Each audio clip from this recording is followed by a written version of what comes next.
Hello, my name's Brad Tate and I'm here to talk about a book I've written entitled Australian Folk Verse and Melody. It's a discussion of the Australian folk song tradition from the convict era to its decline around the time of the Great War, and also its supplanting by the literary bush ballad movement. I know you've been involved with Australian folk verse and melody for a long time. How long? I've been involved in Australian folk music for nearly 50 years. At first I only took notes, copious notes, and after much shuffling and deletion I started to type the manuscript in 2014. And how did you get started? Well, from the top, I was a rock and roll guitarist back in 1959. I belonged to a band called the Corvettes, and we used to play at the local church Saturday night socials. We played everything that was on the radio, and I even used to go into restaurants and cafes and listen to the jukebox and memorise the songs. I could always remember songs because I couldn't read music at that time. Now, the Corvettes were a very typical garage band. We used to sit in the garage of one of the members' fathers, and I remember we used to have one microphone between the lot of us, 5 members, and it was a cheap tin mic taped to a broomstick and stuck in a bucket of sand. As I say, we used to play at the church socials on Saturday night, and the music that we were playing deteriorated very badly in about 1959 and 60. And to make everything worse, we got the sack from the dance for playing God Save the Queen to what the minister running the show called an unseemly rock and roll rhythm. And we didn't even intend to do that. So the band broke up. The other fellows were so let down by it, and when I saw some of them later, they said they'd given music away about that time. But I wasn't going to do that. Having learnt to read music and play the clarinet, I used to go along to the jazz club at the Newcastle Trades Hall before it was demolished by the 1989 earthquake. And it was there that I had the life-changing experience.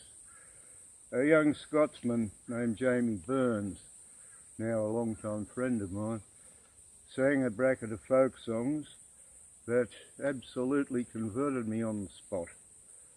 They were ballads, and there were labour songs, and there was a song about a lad and a lass sporting in the new mown hay, and there was a rousing chorus song, and I thought, these songs have got integrity, they're real. They're about real people and real experiences. So that was where I started. I had seen Pete Seeger when he was touring in 1962 or 3, and although he's a great entertainer, his repertoire was almost entirely American and to do with the civil rights campaigns that were going on over there. They had no real relevance to me, and I thought, where are the Australian songs? So where were the Australian folk songs? At that time, the cultural cringe or the colonial cringe still obtained. Australians were ashamed of being colonials, descended from convicts, Dad and Dave, that sort of thing. And there was a great deal of imitation English pronunciation amongst people who spoke in public. It was such that I always remember a story I heard or read An old man was hailed up in front of the court for being drunk in public, and the travelling magistrate, in very round British tones, said, "Now, my man, I understand you're an ex-convict, an old lag." "Aye, sir," says the old fella. "And how long have you been in this colony?"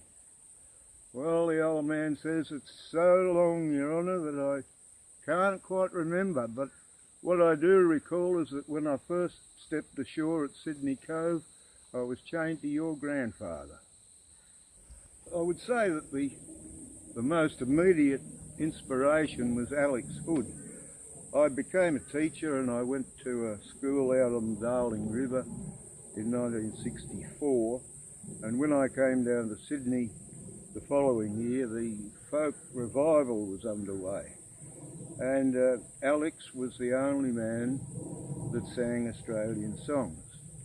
Now, although I was born in Newcastle, I spent my first years in the country out on the southern tablelands where my dad was a teacher, and I had been in slab houses with dirt floors, with the only cooking facilities was the stone chimney. They had corrugated iron on the roofs by that time, not bark, but some of them still got their water supply from a nearby creek, and life was pretty much like you read in On Our Selection by Steele Rudd. I felt a great affinity with it. So that was when I started not only singing Australian songs as a very minor performer in the folk revival in Sydney, but I bought a tape recorder and began collecting. Now, I hadn't thought about collecting for any other purpose but to find some songs for my own use. But as it turned out, I met such interesting people and recorded such interesting material that was the beginning, I suppose, of Australian folk song and melody. One fellow in particular that I remember, his name was Wally Hoole, and he was nearly 100 years old. He'd been a drover and a shearer in Western Queensland. He had been a friend of Breaker Morant, Harry Morant, the bush poet. He himself, Wally, had gone to the Boer War and later on to the First World War. He was wounded at Gallipoli and gassed in Egypt, and he told me such a lot of stories, sang songs, played tunes on my accordion. He didn't have an accordion himself, and even demonstrated step dancing, although sitting down because he was too frail to stand up. He told me an amazing story. He and Morant travelled between 1896 and 7, and Morant then went off to the Boer War, and after a while Wally heard rumours that Morant had been executed. He said he was coming down to Blackall in West Queensland one evening, and there was another man camping there with a coat of some strange colour. It was khaki. They used to wear the red coats with the crossed white belts, which made a wonderful target for the Boer sharpshooters. And this fellow had known Morant and told Wally this story, that Morant had taken over to South Africa at his own expense 2 beautiful horses, and the English officers were very poorly mounted.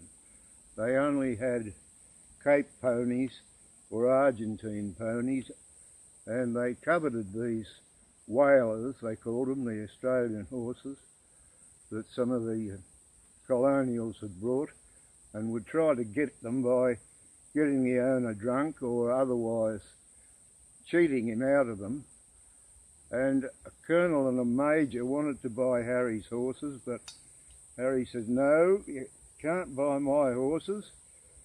The only way you'll ever get my horses is if I'm shot. And they said that might happen too. And that's what did happen. Well, Wally was so furious, he dropped everything and went to Brisbane, left his horses with a friend, because otherwise the army would have commandeered them, and went to South Africa in 1902 as one of the last of the Australian volunteers.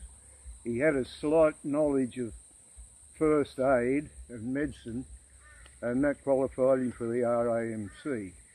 And he went there with the express intention of killing the colonel and the major who'd caused, as he believed, his mate's execution. But while he was there, he met a man called Neville Towers. Neville Towers was the first Australian VC winner. And Wally had known Neville in West Queensland, and he told him what he was there for. And Towers said, oh, Hoovel, he said, get that out of your mind straight away, because if you go asking questions about that subject around here, you're going to get a bullet in the back. So Wally, reluctantly, but no doubt very wisely, gave it up, but he never forgot. Okay, and how does that tie into the book? Oh, well, it was, Wally was one of the earliest people that I recorded. I was recording folklore of any kind, dance tunes, bush poems, songs, reminiscences, and he was a fund of all those things. I also met, quite close to home, a drover called Harry Latham, who had ridden in Lance Skewthorpe's buck jumping tent show, and once he went on a boat with a load of whaler horses for remounts to the British Army in India, and when he came back he said he'd never go to sea again. He was sick all the way. Mac Mitchell was an old shearer who had shorn it on the Darling, and had shorn it Wingadee and Dunlop, where they first used the machine shears, and he sang, told me a lot of good stories. And not far away, I lived on Lake Macquarie, I met Wal Marshall, who was one of the last square rigger sailors. He sang sea songs and shanties. They must have been the last anybody ever recorded, at least in English. And these were all within 10 miles of my home, because collecting, as I soon discovered, was a very expensive hobby.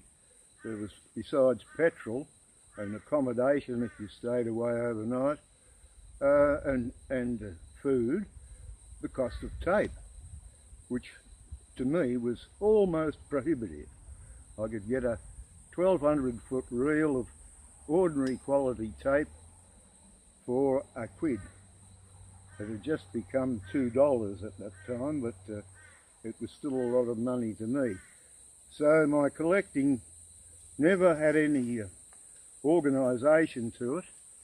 I relied on information about somebody that might have some songs or some interesting stories, and I realised that not only were there a lot of old country people living around Lake Macquarie there, no doubt they were everywhere in Australia, but that they would not be around much longer. So it was a race against time to record what I could. In the introduction of the book, you talked about how it was a discussion of Australian folk song from the convict era to its decline and a replacement by literary bush balladry. Could you talk about that? Well, the Australian tradition, I suppose you could say, began with a convict named Frank the Poet, Frank McNamara, who was a literary fellow. He was sent out here for supposedly stealing a plaid, but more likely it was for treason. And he wrote such songs as Moreton Bay and the Cypress Bridge, versifying convict stories that were circulating in the penal colonies about the time that he arrived in 1828. He had a terrible life here. He served 17 years of a 7-year sentence because he kept on infringing the rules. And I don't really know what happened to him, but he was the best known of the convict balladists because he managed to get into print. Some of his poems survived only in manuscript, but he did have several printed in the Sydney Gazette. That was unlike later songs that arose during the gold rushes, particularly songs about the bushrangers. They were generally made by people who were not literate, and they went to what I call primal tunes. There are half a dozen or so themes that recur in song after song. Quite different songs very often, but you can trace their course for about the first 75 years. The course of traditional song in Australia probably lasted in full flood till the Great War. Now, at that time, many younger people in Australia could read. The Public Education Acts, no, Public Instruction Acts were passed in most colonies about 1880. So my grandfathers were amongst the first who could read. And that gave rise to the literary bush ballad, which was a kind of folk song, but it had no tune. Adam Lindsay Gordon is credited as being the first bush balladist, Banjo Patterson as the best, but there were hundreds of them. Literacy and the rise of magazines, particularly such as the Bulletin, came about 1882 to the time of the Great War, and in that period practically subsumed traditional song. And during that time too, migration to Australia was at such a level as probably has never existed in the world before, people coming to the goldfields. And of course, with money to be dug up out of the ground, there was public entertainers, touring operas, dance halls and music. The goldfields recreated as near as they could the situation in the cities, both here and back in England, in that so many songs and dances were imported. The dances tended to come from Europe, less so England, and the songs from England, the music hall type, and from America, popular songs and what they called nigger minstrel. And these are the songs whose tunes, and C.A. White and George Root were some of the secondary primal tunes that still exist, and as such those songs are a kind of folk song, although they are literary and they exist in printed form rather than in tradition. These are the tunes mostly used by the last generation of traditional singers.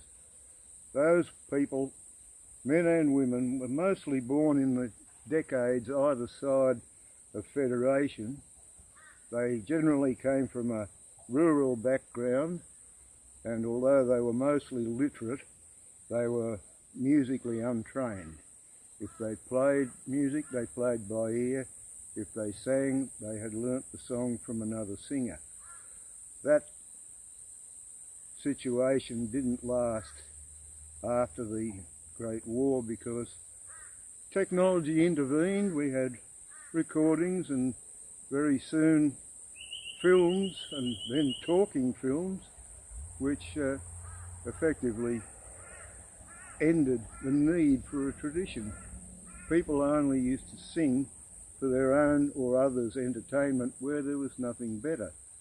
Where something that they considered to be better, a new popular song, no matter how it circulated, they regarded that as superior. So you had a tune such as The Little Low Log Cabin in the Lane, which occurs in one form or another, attached to half a dozen or 8 different songs, just because it was in a metre that was familiar, commonly heard, and it was a memorable theme.